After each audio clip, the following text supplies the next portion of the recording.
So, for most of my life, ever since I was young, one of my main goals was to learn how to be really, really talented at things and get good at things really fast. And mainly because I met a few other kids, friends that I had that were like super talented at some things, and just seeing all the admiration, respect they get, I always thought, like, man, like, I want to learn how to get really sick at stuff really fast too, just like some of these people I knew. So that was like a goal of my life. Like, how do I be somebody who picks up on things really quickly and gets good at things fast? And what I've come to realize after struggling on this mission for like almost two decades now, or maybe even a little bit more, is those people I knew, I think that their competencies were due to mental gifts, mainly in most cases having a fantastic working memory. And I don't. I view myself to have like a very average IQ or general intelligence, but I've learned a handful of things along the way that I think help me perform far past my natural mind, my natural intelligence, um, and help me produce good results with like the brain that I have. And I've always been like a consumer of content, so I thought even if it's not perfect, even if it's not the most genius thing ever, I'll put some of these things out there and maybe they'll help someone.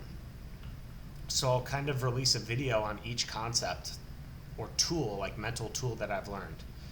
And the first major one I want to share is the realization that logic is basically fake.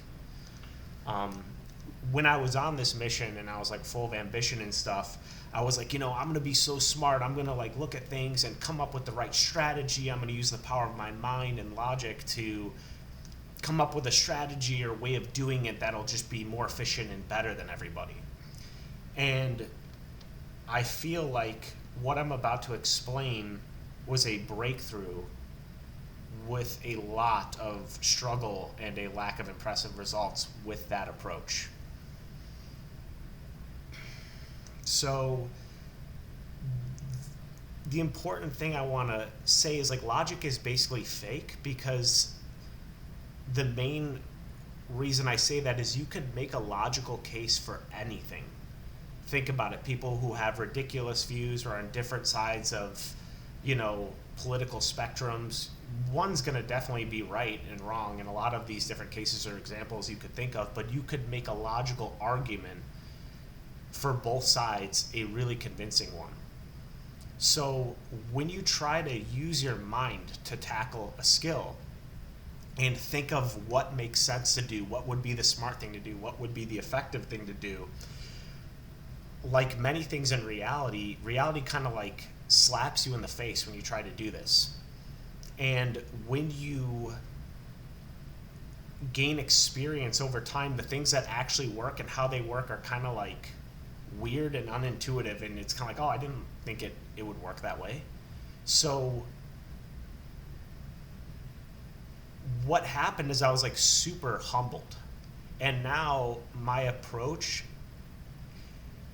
is to not use my mind to proactively think of some genius strategy. My mind is only a vehicle to digest and reflect on true trial and error, particularly the highest level trial and error I have access to, and or watch true performance at the highest level, which is like the highest level of trial and error. It's not as good as when you're performing it, but my mind is only a vehicle to notice patterns and draw connections and compare it with my experience and what I'm trying to do in my trial and errors and failings.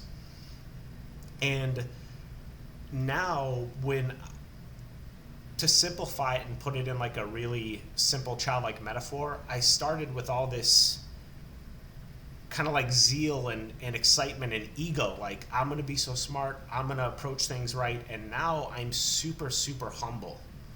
And those movies where like the wise old master, he gives answers in like very quizzical ways, and he like hints at the right way to go about things or do things, but it's unclear and it's on the learner or the learner, the Padawan, the student of the old sensei, to kind of like try to digest it and figure that out.